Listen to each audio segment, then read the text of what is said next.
friends, welcome back to my channel. The topic that we are going to discuss today is work stress. Today, we all very often use this word stress. Everybody said we are under stress. Now, as a management student, what we need to know about the stress? So, first of all, let's see what is stress.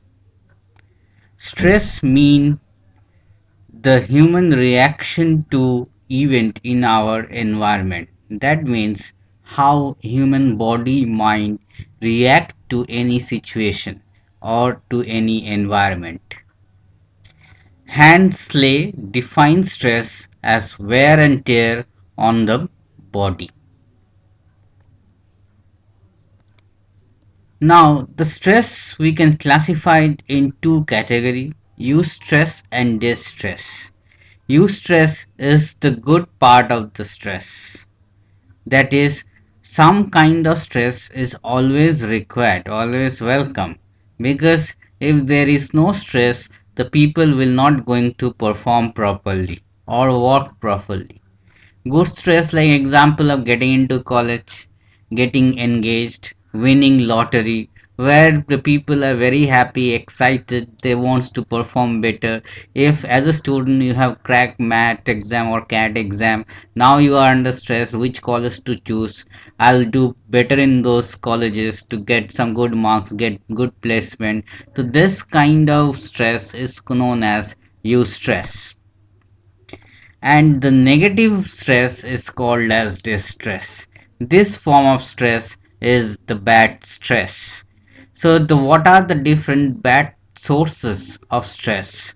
So difficult work environment can one of the option, where employees are working in a bad working condition, jobs are not properly defined, boss are not giving instruction properly, relationship with the colleagues are not good.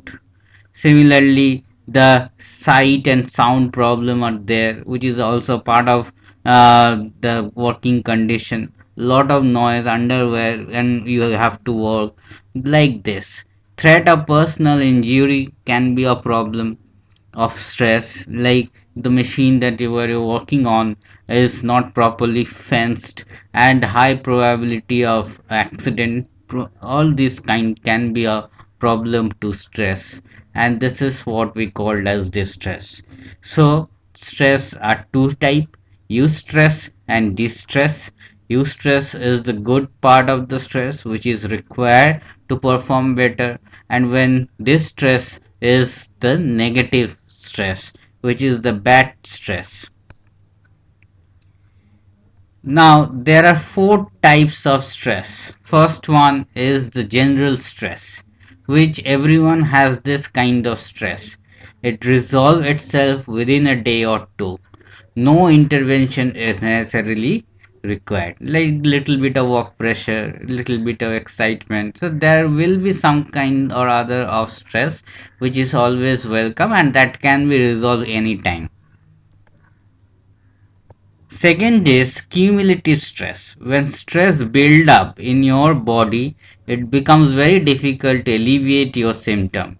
You may have more serious physical symptom. You may have more serious mental agony.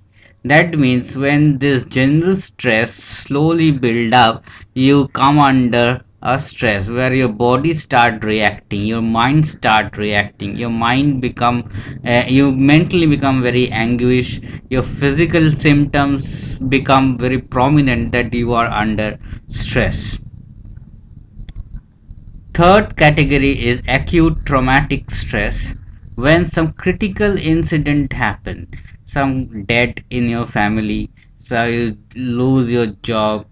So all these kind of critical incidents create stress, and those produce considerable psychological pressure, or we can say psychological distress, and the person started behaving abnormally. Abnormal reaction can be seen even in the normal situation, because that person is not in a position to cope up with the situation. So this is very serious kind of stress which we called as acute traumatic stress. And the last one is post-traumatic stress. While several stress produced by several psychological trauma created by unresolved critical incident stress.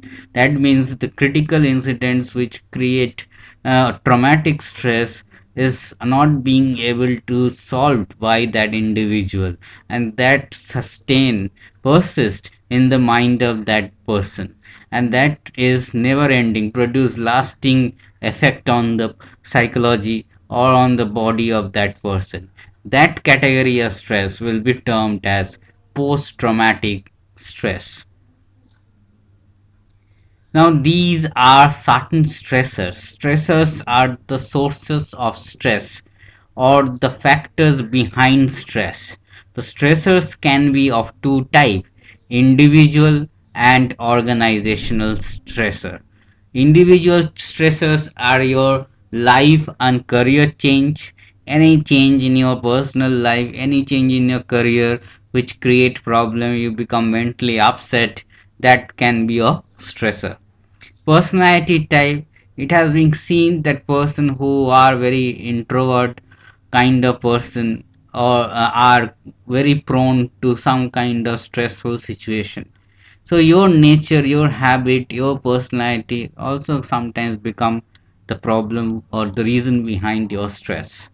Role characteristics, the role that you are playing in respect to your organization settings or in respect to your personal life, that sometimes become the reason behind your stress. As we all know that an individual is playing multiple role.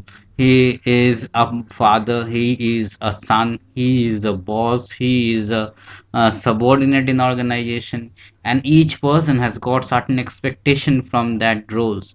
And when those roles are not those expectations are not matched, the person will come under stress.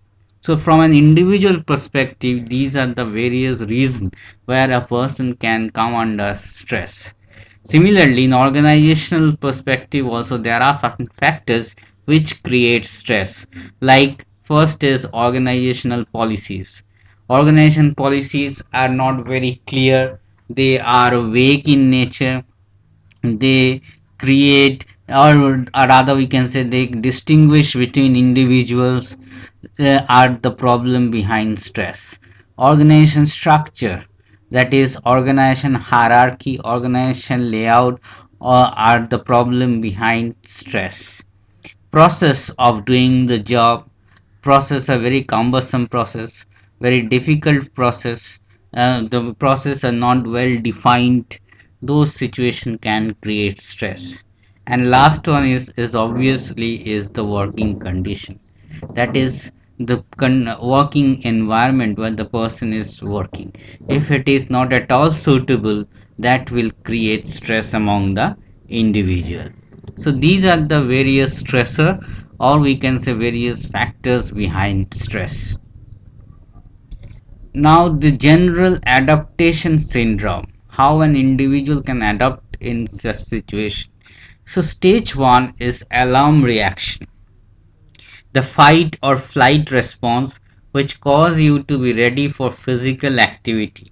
However, it decreases the effectiveness of the immune system, which makes you more susceptible to illness. That means this is the stage where first kind of alarm you will be able to notice in your body or even in your mind where you are under stress. So that's the first signal that you are getting that individual is under stress. So in this situation, in some kind of illness will be there, so your immune system will be hampered like this. Stage 2 is stage of adaptation. If stress continue, the body adapt to the stressor it is being exposed to. Now this person slightly or slowly started adopting the situation. If the stressor is starvation, the person experiences a reduced desire for physical activity to conserve energy, and the absorption of nutrient from any body intake is maximized. That means at this stage, the body started adapting to the situation, adapting to the stress. So the example here is given is the problem related to starvation. So whenever the person experience a reduced desire for any kind of physical activity. So why? Because he tried to conserve the energy and to absorb maximum nutrient from any kind of food intake. Point number three is stage of exhaustion. This is the ultimate level when the person has exhausted. Stress has persisted for a longer time.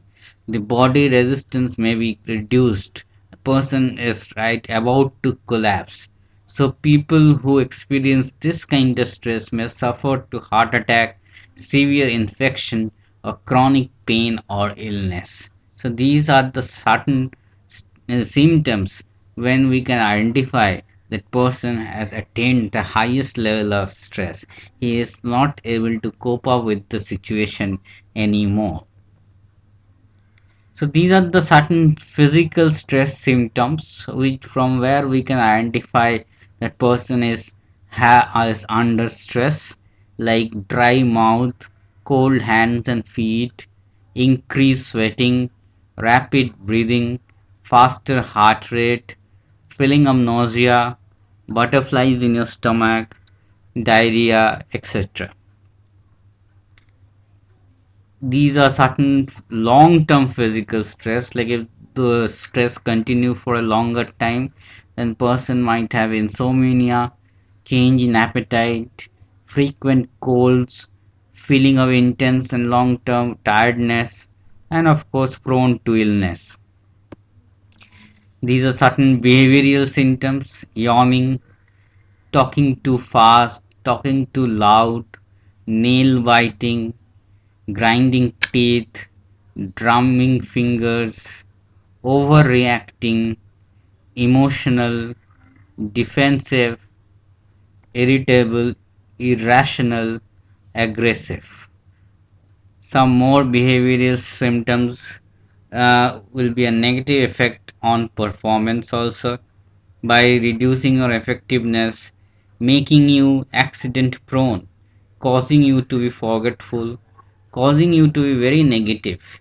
You may neglect your appearance. You may make poor judgment, causing you to make more mistake and increase your absenteeism. So these are certain behavioral stress symptoms which will have a negative effect on your performance. Now this chart is showing how stress is related with the performance. As I said, there are two part, distress and eustress. When at this zero point, when at an initial point, when there is no stress or the person is not performing, that is also a kind of distress. People will come under stress because there is no job to do.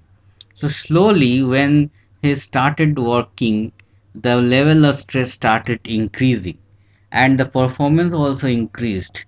And at this stage, he will attain the maximum level. That is the use stress, the positive side of the stress.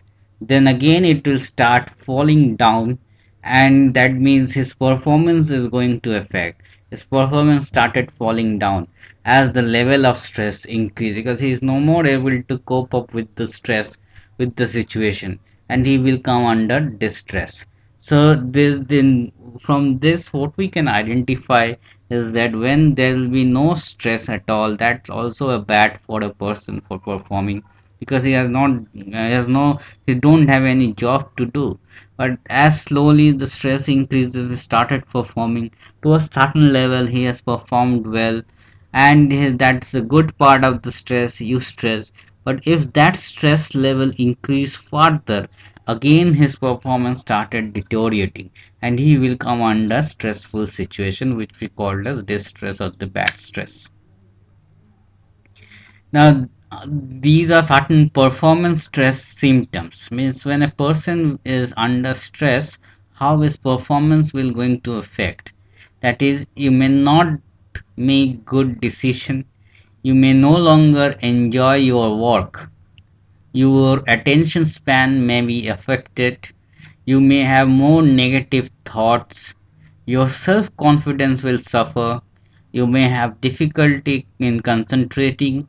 All of your positive energy is consumed. Now, how do we manage stress? There are certain stress relief strategy. First is body relaxation exercise we can do.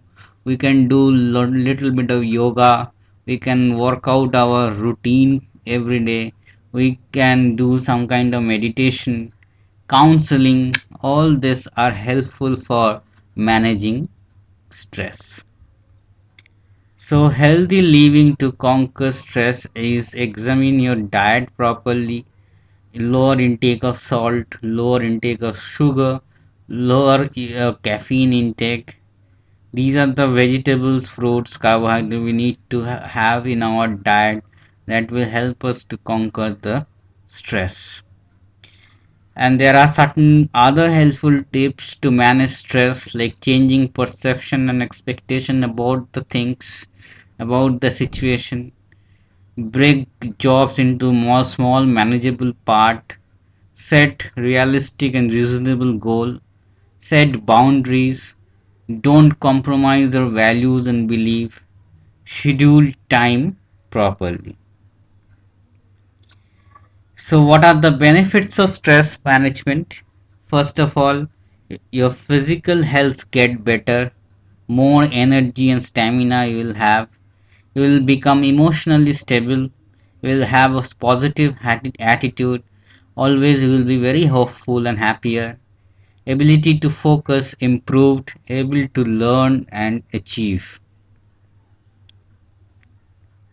So with this, we come to end of this session. Thank you.